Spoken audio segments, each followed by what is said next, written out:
শরীফ ওসমান হাদি, একটা যুবক, মধ্যবিত্তের সন্তান, খুব বড়লোক মানুষ ছিল না, গরিবের সন্তান। তার বাবা মসজিদের ইমাম, আর একটা ইমামের ছেলে বাবার কাছ থেকে নৈতিকতার শিক্ষা পেয়ে গোটা বাংলাদেশটাকে হিলিয়ে দিল। গোটা দেশ আজ তার জন্য কাঁদতেছে। তার কথা একটাই, উম্মার ফিকির তার মধ্যে ছিল। বক্তব্যগুলো শুনেন, আলেম সমাজকে সম্মান করত, আলেমদের কাছ থেকে ইসলামের রাজনৈতিক দর্শন শিক্ষা গ্রহণ করত। এটা আমাদের যুবকদের মধ্যে পরিবর্তন আসতে শুরু করেছে। আল্লাহ পাক রব্বুল আলামিন আমাদের এই ভাইয়ের শাহাদাতকে কবুল করেন। তার শাহাদাতকে উসিলা করে আল্লাহ নতুন প্রজন্মের মধ্যে আরেকটা বিপ্লবের চেতনা তৈরি করে দেন। জুলাই বিপ্লবের মাধ্যমে কাজ অর্ধেক আগাইছে, আরেকটা বিপ্লব দরকার। সেটা অর্ধেক কোনো বিপ্লব না, সেটা পূর্ণাঙ্গ ইসলামের বিপ্লব।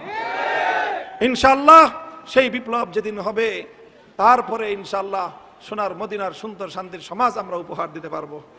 সকলকে দাওয়াত, সবাই অতীতের ভুল থেকে আসেন। আমারও ভুল থাকতে পারে, আপনারও ভুল থাকতে পারে। সব ভুল পিছনে ফেলে দিয়ে আমরা আল্লাহর রজ্জুকে কেন্দ্র করে সবাই আল্লাহর রজ্জুকে ঐক্য মজবুত করে ধারণ করি। ইনশাআল্লাহ আল্লাহ পাক রব্বুল আলামিন আমাদেরকে অসম্মানিত করবেন না, ব্যর্থ করবেন না।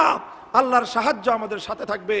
ইনশাআল্লাহ আমরা বিজয়ী হবই, আমরা বিজয়ী হবই, আমরা বিজয়ী হবই ইনশাআল্লাহ।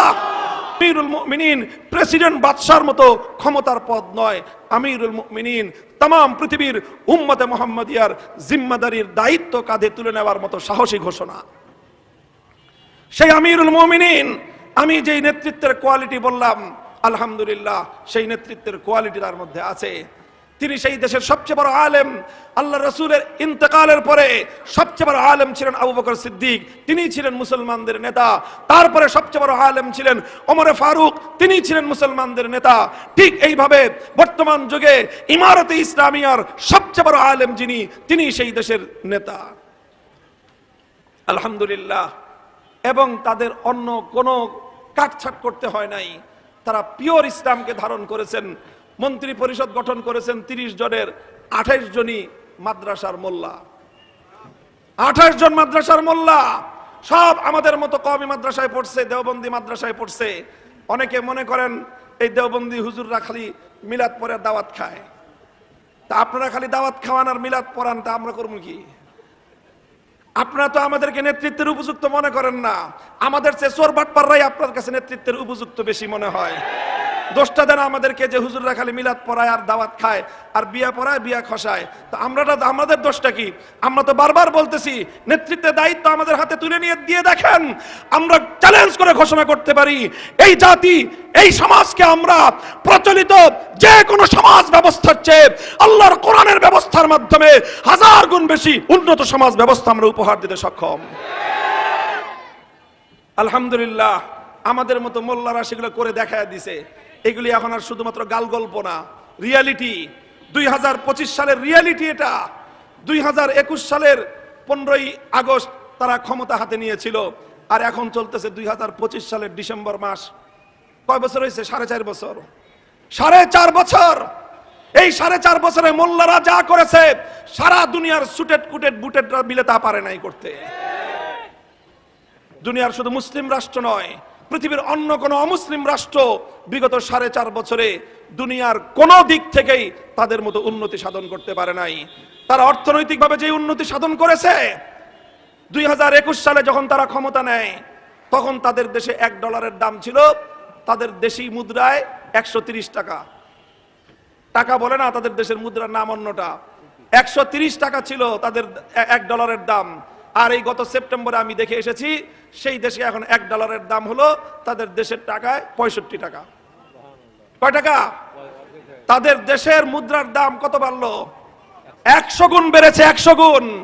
আর 2021 সালে আমার বাংলাদেশে $1 দাম ছিল 100 টাকার কম। আর আজকে বাংলাদেশে ডলারের দাম 122 টাকা সর্বনিম্ন, 125 টাকাও কিনতে হয়। বাংলাদেশের ডলারের দাম বাড়লো 125 টাকা, শতকরা 25% বেড়েছে। অর্থাৎ আমার দেশের মুদ্রার মান 25% কমেছে, তাদের দেশের মুদ্রার মান 1000% বেড়েছে। পার্থক্য একটাই, তোমার দেশে নেতৃত্ব দেয় নোবেল জয়ী অর্থনীতিবিদ, সেই দেশে নেতৃত্ব দেয় মোল্লারা। তোমার দেশে অর্থ ব্যবস্থা চলে পুঁজিবাদী অর্থ ব্যবস্থা, সেই দেশের অর্থ ব্যবস্থা চলে আল কোরআনের যাকাত ভিত্তিক অর্থ ব্যবস্থা। কোরআনের যাকাত ভিত্তিক অর্থ ব্যবস্থার সার কথা কি জানেন? কোরআনের অর্থ ব্যবস্থার দুইটা মৌলিক নীতি। কয়টা? দুইটা মৌলিক নীতি। একটা আল্লাহর কোরআনের সূরাতুল হাশরের মধ্যে বর্ণিত হয়েছে, কাইলা ইয়াকুনা দুলাতাম বাইনাল আগনিয়া মিনকুম।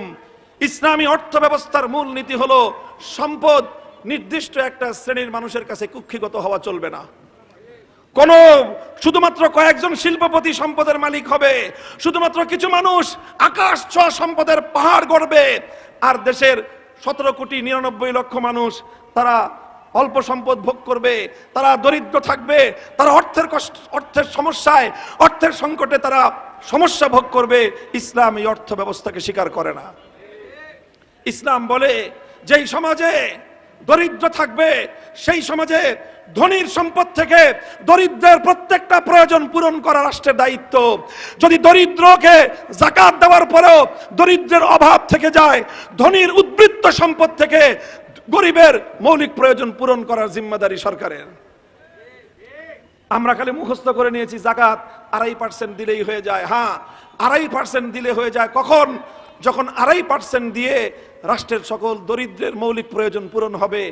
আজও আমার দেশে বহু দরিদ্র মানুষ এমন আছে যাদের ঘরে শিশুর জন্য প্রয়োজনীয় খাদ্য সরবরাহ করবার ব্যবস্থা বাবার নাই।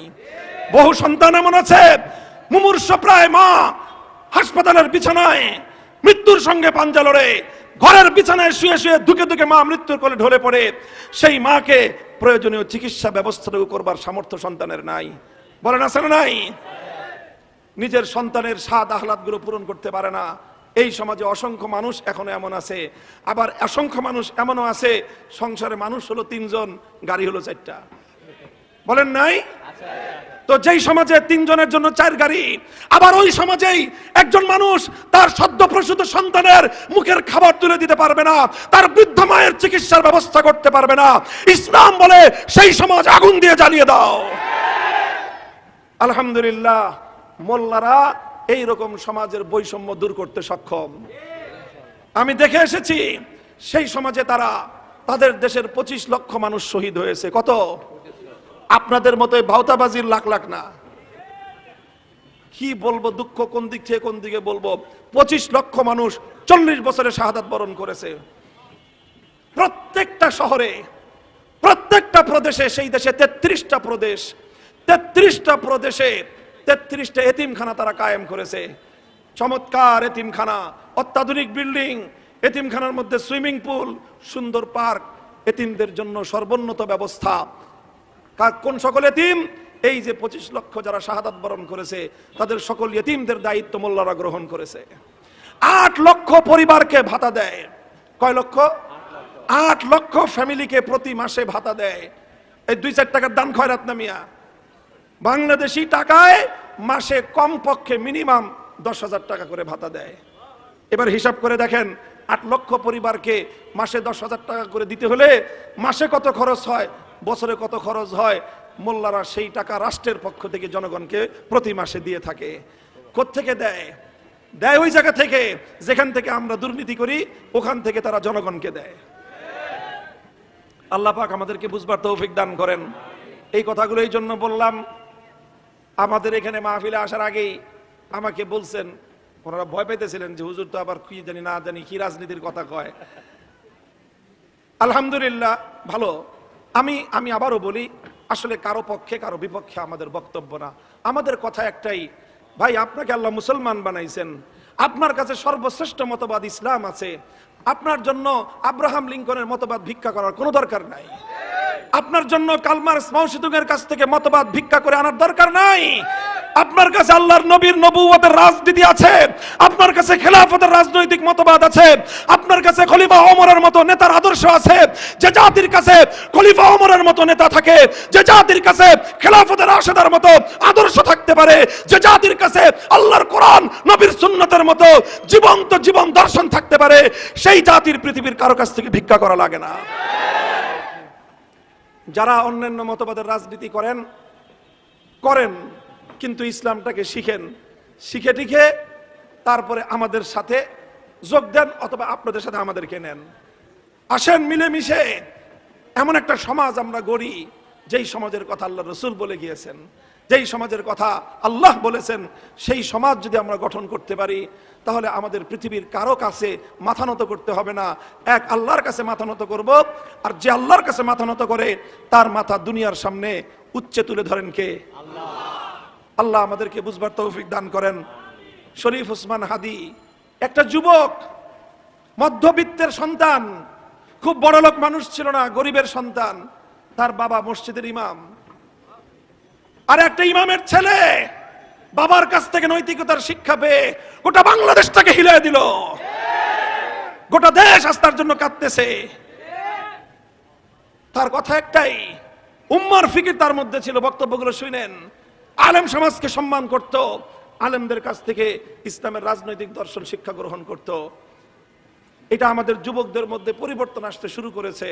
আল্লাহ পাক রব্বুল আলামিন আমাদের এই ভাইয়ের শাহাদাতকে কবুল করেন। তার শাহাদাতকে উসিলা করে আল্লাহ নতুন প্রজন্মের মধ্যে আরেকটা বিপ্লবের চেতনা তৈরি করে দেন।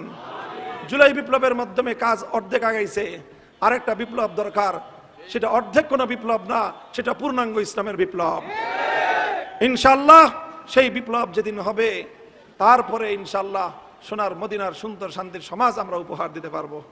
সকলকে দাওয়াত, সবাই অতীতের ভুল থেকে আসেন। আমারও ভুল থাকতে পারে, আপনারও ভুল থাকতে পারে। সব ভুল পিছনে ফেলে দিয়ে আমরা আল্লাহর রজ্জুকে কেন্দ্র করে সবাই আল্লাহর রজ্জুকে ঐক্য মজবুত করে ধারণ করি। ইনশাআল্লাহ আল্লাহ পাক রব্বুল আলামিন আমাদেরকে অসম্মানিত করবেন না, ব্যর্থ করবেন না। আল্লাহর সাহায্য আমাদের সাথে থাকবে। ইনশাআল্লাহ আমরা বিজয়ী হবই, আমরা বিজয়ী হবই, আমরা বিজয়ী হবই ইনশাআল্লাহ।